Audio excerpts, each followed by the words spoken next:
Hi all. It was too beautiful outside today where I had to use the sunshine in my background, so apologies for the lighting.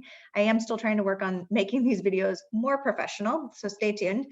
However, I wanted to share with you the secret number of times that I reach out that's been successful for me.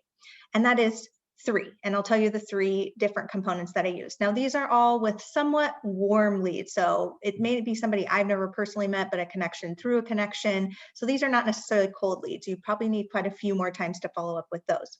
I always start with either an email or a phone call. So those are the first 2. So whether you want to start with email or start with phone, I do one of the 2. And then within a couple days or maybe even a week, sometimes I'll follow up with a second one. So start with an email, reaching out, you haven't heard back, give them a phone call. And a lot of times they are not genuinely or intentionally trying to ignore you.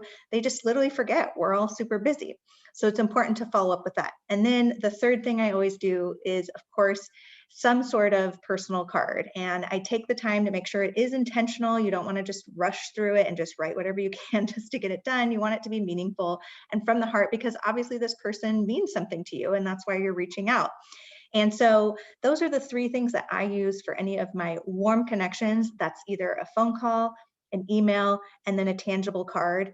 And then, of course, if you're doing social media consistently and you are trying to do your best to make sure at least once a week you're posting, that will help too and remind them. But again, these are just for warm leads. With cold leads, you're probably going to have to do a lot more reach out.